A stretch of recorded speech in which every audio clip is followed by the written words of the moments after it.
Hey guys, today I am going to read chapter 3 of the best Christmas pageant ever.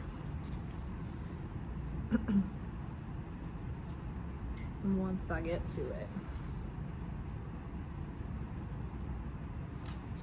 Maybe. There we go. All right, Mrs. Armstrong, who was still trying to run things from her hospital bed, said that the same people always got the main parts. But it's important to give everybody a chance, she told Mother over the telephone. Let me tell you what I do. Mother sighed and turned off the heat under the pork chops. All right, Helen, she said. Miss Armstrong called Mother at least every other day, and she always called at supper time. Don't let me interrupt your supper, she always said, and then went right ahead and did it anyway. While my father paced up and down the hall, saying things under his breath about Miss Armstrong.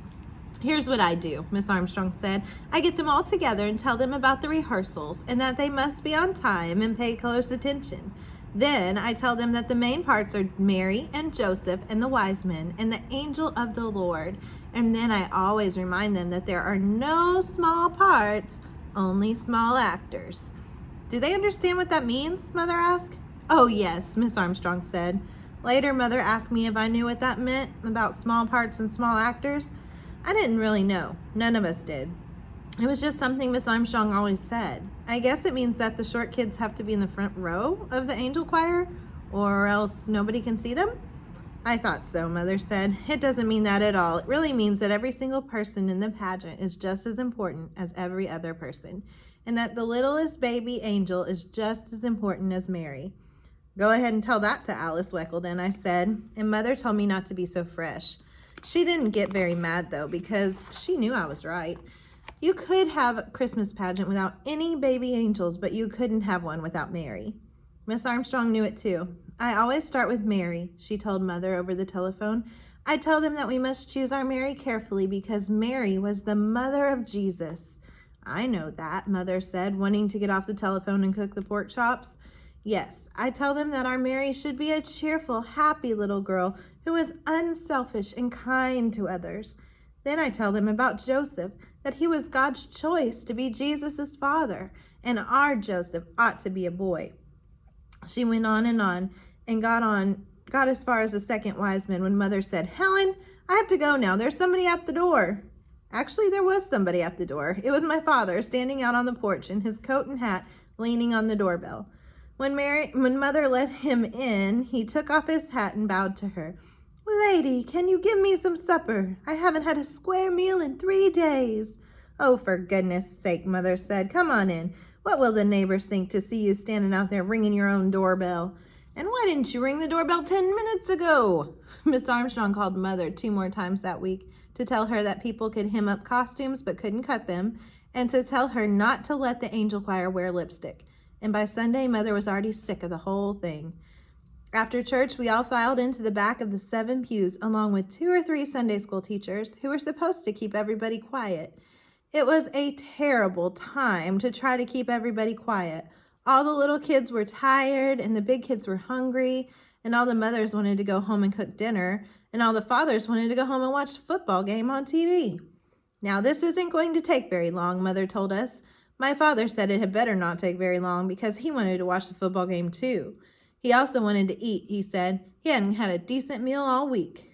First, I'm going to tell you about the rehearsals, Mother said.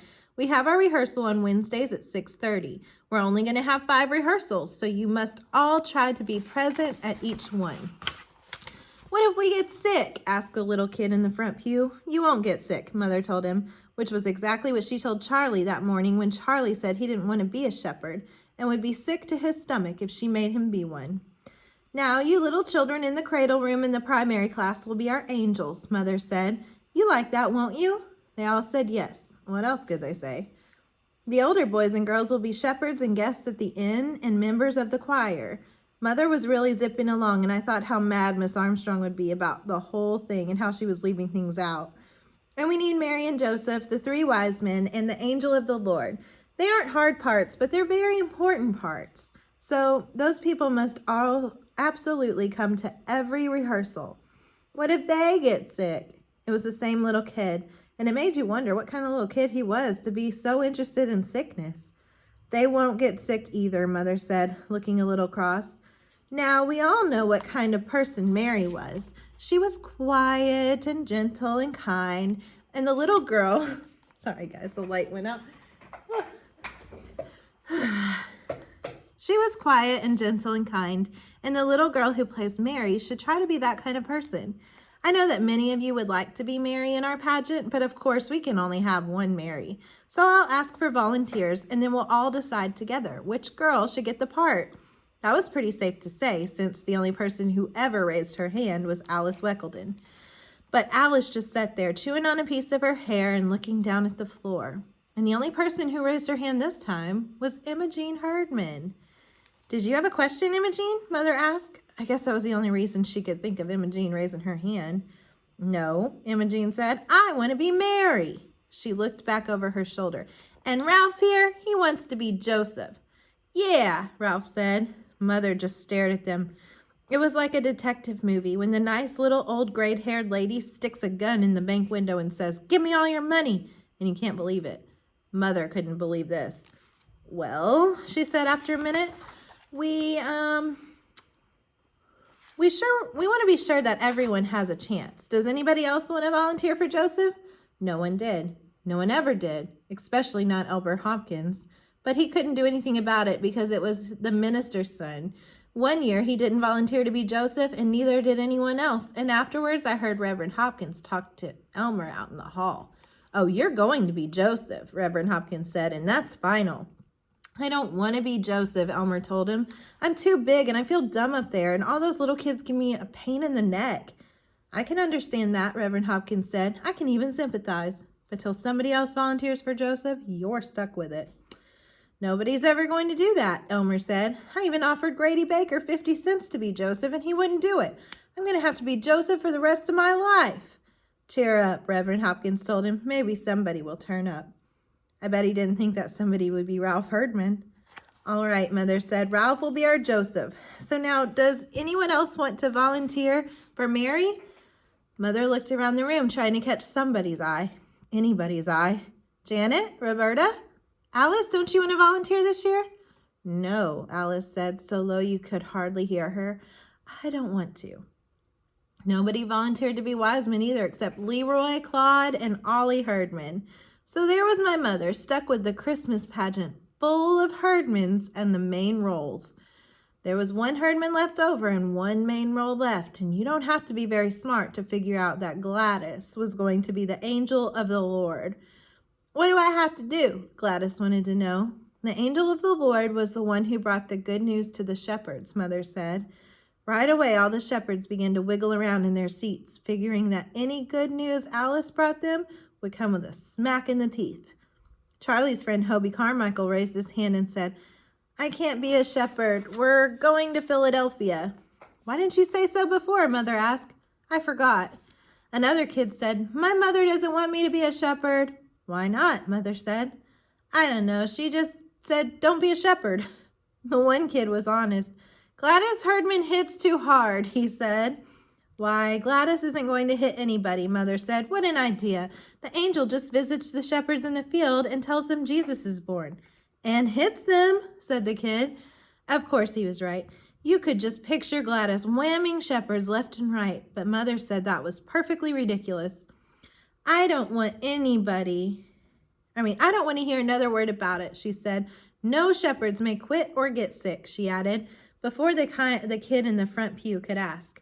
While everybody was leaving, Mother grabbed Alice Weckleton by the arm and said, Alice, why in the world didn't you raise your hand to be Mary? I don't know, Alice said, looking mad. But she knew. But I knew. I'd heard Imogene Herdman telling Alice what would happen to her if she dared to volunteer. All the ordinary, everyday Herdman things, like clonking you on the head and drawing pictures all over your homework papers and putting worms in your coat pocket. I don't care, Alice told her. I don't care what you do. I'm always Mary in the pageant. And next spring, Imogene went on, squinting up her eyes, when the willows come out, I'll stick a willow so far down your ear that nobody can reach it. And it'll sprout there, and it'll grow and grow, and you'll be spending the rest of your life with a willow bush growing out of your ear. You had to admire her. That was the worst thing any of them had ever thought up to do. Of course, some people might not think that could happen, but it could.